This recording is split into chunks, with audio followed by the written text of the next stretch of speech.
for they were as scattered as they were few, and the wisest and strongest and best were dependent upon slaves.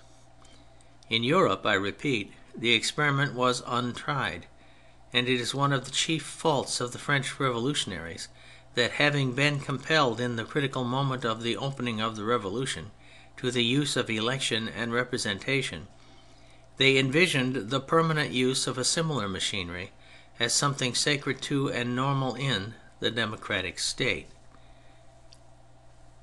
True, they could not foresee modern parliamentarism. Nothing could be more alien to their conception of the state than the deplorable method of government which parliamentarism everywhere tends to introduce today.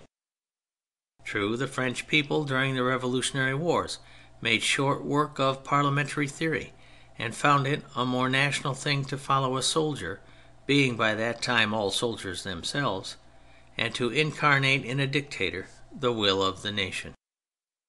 But though the French revolutionaries could not have foreseen what we call parliamentarism today, and though the society from which they sprang made short work of the oligarchic pretensions of a parliament when the realities of the national struggle had to be considered, yet they did, as a fact, pay an almost absurd reverence to the machinery of representation and election.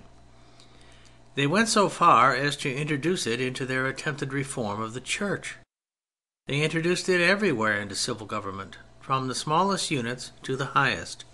They even for a moment played with the illusion in that most real of games which men can ever play at, the business of arms.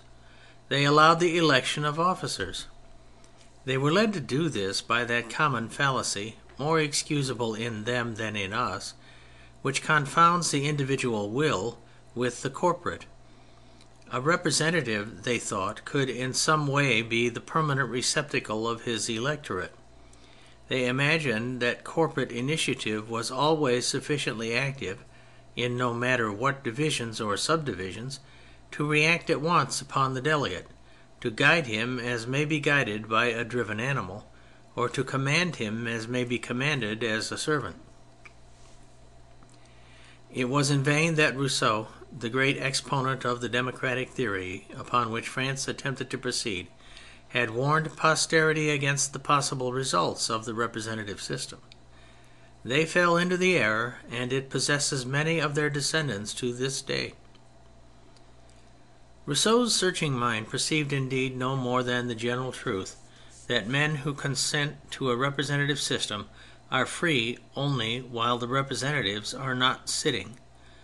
But as is so often the case with institutions of genius, though he saw not the whole of the evil, he had put his finger upon its central spot, and from that main and just principle which he laid down, that under a merely representative system men cannot be really free, flow all those evils which we now know to attach to this method of government.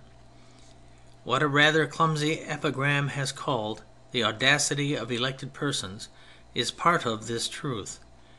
The evident spectacle of modern parliamentary nations driven against their will into economic conditions which appall them proceeds again from the same truth.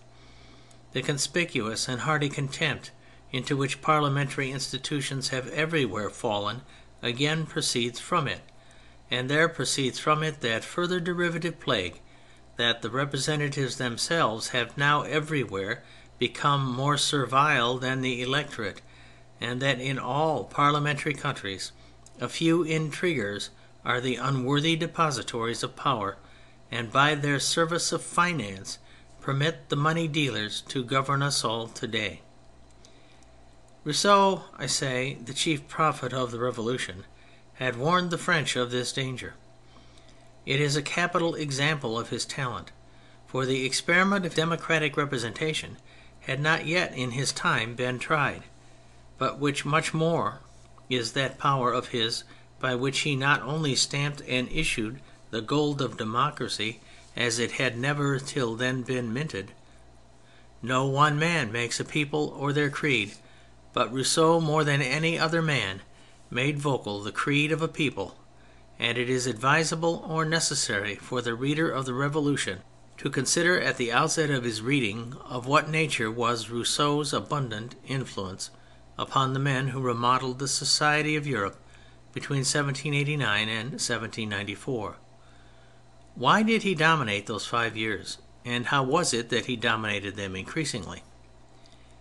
An explanation of Rousseau's power merits a particular digression, for few who express themselves in the English tongue have cared to understand it, and in the academies provincial men have been content to deal with this great writer as though he were in some way inferior to themselves. The end of section 3. The end of chapter 1.